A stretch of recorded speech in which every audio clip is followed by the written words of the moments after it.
भाई कमाल हो गया। सीबीएसई अब की बार फुल एक्टिव मोड में है। वो एक के बाद एक आपको अपडेट प्रोवाइड कराते जा रही है आपके रिजल्ट के रिगार्डिंग। सबसे पहले उसने आपको बताया कि क्लास 10th के बाद जो बच्चे स्टैंडर्ड मैथ लेना चाहते हैं, पीसीएम जैसे सब्जेक्ट लेना चाहते हैं, तो वो एलिजिबल है अब की बार सेशन 2024-25 वालों के लिए। देन उसके बाद वो निकालता है कि आपके रिजल्ट के रिगार्डिंग में जो डिजी लॉकर है उसके अंदर जो 6 डिजिट का एक्सेस कोड है, तो वो आपको स्कूल की तरफ से प्रोवाइड कराया जाएगा ताकि एडवांस में सारी चीजें बच्चों को पता चल जाए। अब देख लीजिएगा एक और लेटेस्ट सर्कुलर आ चुका है। अब इसके अंदर आपको बताया गया आपके रिजल्ट से ही पहले, ताकि आप पिछली बार क्या था बहुत सारे बच्चों को ना प्रॉब्लम हुई थी, तो अब की बार वो चीजें ऐसी ना हो। तो सीबीएसई एडवांस में सारी चीजें आपको अपडेट दे रहा, तो इससे अच्छी बात और कुछ नहीं हो सकती। ये जो आपका सर्कुलर है आप देख सकते हो यहाँ पे डेट मेंशन है, जो कि बताया गया आफ्टर रिजल्ट जो बच्चे सेटिस्फाई नहीं होते अपने मार्क्स को लेकर, या उन्हें लगता है कि कुछ ना कुछ गड़बड़ हुई है, या फिर हो सकता है कि काउंटिंग में सही नहीं बैठ रहे हैं, या वो कुल मिलाकर सेटिस्फाई नहीं है, तो ऐसे में जब वो अपना रीचेकिंग कराना चाहते हैं, री इवैल्यूएट कराना चाहते हैं, तो उसके रिगार्डिंग में ये सर्कुलर दिया गया है और आपको प्रॉपर इंफॉर्मेशन दी गई है। आइए बात कर लेते हैं इसके अंदर क्या क्या चीज है जो आपको जानना काफी ज्यादा जरूरी है। क्लास 10th और 12th दोनों ही स्टूडेंट्स के लिए मैं बात कर रहा हूं बोर्ड एग्जाम से रिलेटेड। तो जैसा कि आप यहां देख सकते हो,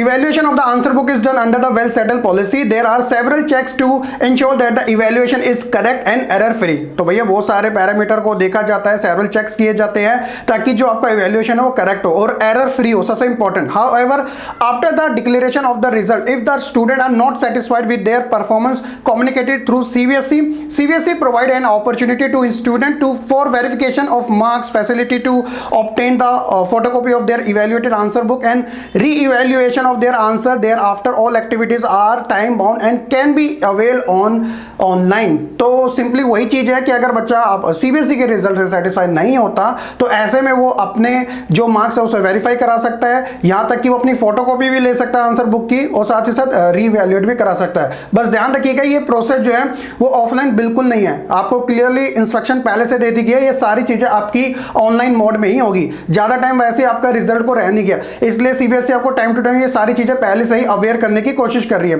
इट हैज बीन ऑब्जर्व, ये ऑब्जर्व किया गया that many students and parents approach to the CBSE after last date is over for availing these facilities on one or another pretext. It is informed that these activities are time bound and can be availed only online. तो observe किया गया था जैसे पहले के time पे भी कि कभी कभार डेट निकल जाती है तो बच्चा तब उसे पता चलता है या तब वो इस चीज के अंदर करना चाहता है। तो अब की बार आपको टाइम पहले बता दिया गया है और साथ ही बोला गया है कि no request after last date, और कोई भी रिक्वेस्ट आपकी एक्सेप्ट नहीं की जाएगी, और ऑफलाइन मोड में ये चीजें जो है एक्सेप्टेबल नहीं है, इस चीज का ध्यान रखिएगा। Last date and in offline mode will be accepted by the board as this breaches important examination safety protocol. तो ये एक कंडीशन बेस्ड है, इस चीज का भी ध्यान रखना। बट आप इतना क्यों किसी चीज को डिले करोगे, तो ऑब्वियसली आपको शेड्यूल जब बता ही दिया है और अगर ये वीडियो आप आराम से देख रहे हो तो आपको पहले से इंफॉर्मेशन मिली है।